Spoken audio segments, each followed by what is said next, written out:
sexual, horror o droga na hindi angkop sa mga bata.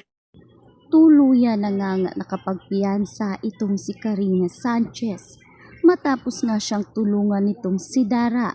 Wala ngang nagawa itong si Minchi, kundi ipagpasadyos na lamang ang lahat dahil sila umano'y dukha. Kaya naman wala silang karapatang magreklamo sapagkat ang batas ay para sa mayaman lamang. Masakit ang kalooban ni Minchi dahil sa inaakala niyang makukulong na ang may sala sa nangyari kay Perry. Subalit mali nga siya ng inakala dahil ang taong naging sanhi ng paghihirap ngayon ng kanilang pamilya ay malaya ngang nakalabas. Sa pagkakataong ito ay masama rin ang kalooban ni Madam Amelia sa kadahilanan na para bang tila nauwi sa wala ang paghihirap nga nitong si Perry. Paliwanag ni Amelia kay Dara na ang galit umano ni Dara ay para kay Minchi.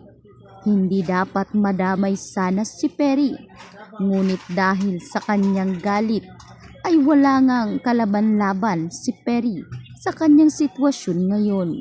Kung mangyayari nga ba raw ito kay Dara, ay siguradong ganon na ganon din ang mararamdaman ni Dara sa sitwasyon. Kaya maiyak-iyak na lamang si Dara dahil nagigilty siya sa kadahilanan na dapat hindi si Perry ang naghihirap ngayon dahil nais nga nitong si Dara na makaganti nga dito kay Minchi sa pagtataksil nga nito sa kanila noon ni Dio. Ngunit ganun pa man ay wala nang magagawa si Dara kundi akuin ang responsibilidad sa kanyang mga ginawa. Wala na ring nagawa itong si Amelia dahil nangyari na ang dapat mangyari.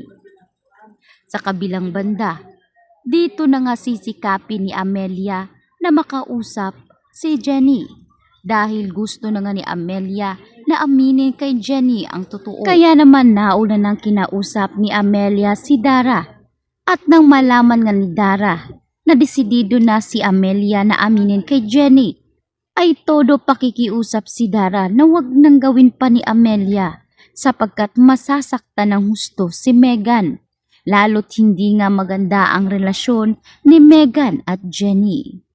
Ngunit pinaalala ni Dara na ang away noon nila ni Minchi ay hindi dapat madamay ang kanilang mga anak sapagkat hindi umano kasalanan ni Jenny kung nagkaroon man ng relasyon si Minchi at Dio. Alalahanin umano ni Dara na matagal nang binayaran ni Minchi ang lahat.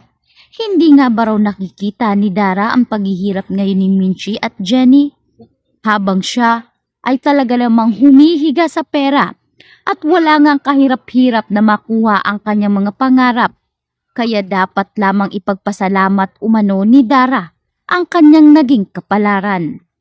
Kaya naman habang nag-uusap si Amelia at Dara ay umiiyak na lamang na nakikinig itong si Megan dahil siguradong magugulat si Jenny kapag nalaman niya na magkapatid pala sila ni Megan sa ama.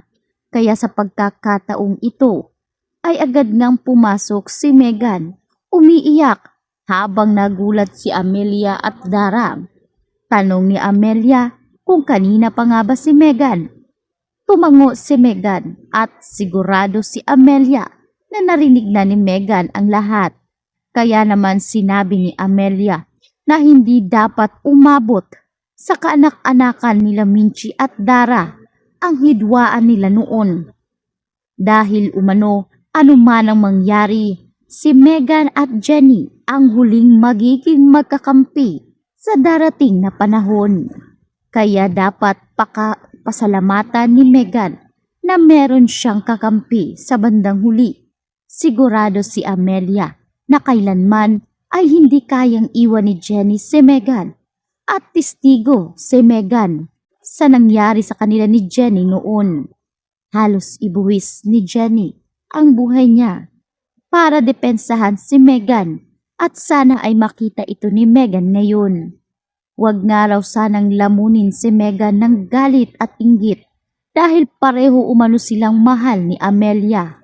Isa silang halari, kaya pakakaingatan umano ng Amelia ang lahat ng kanyang naipundar para sa kanyang mga apo.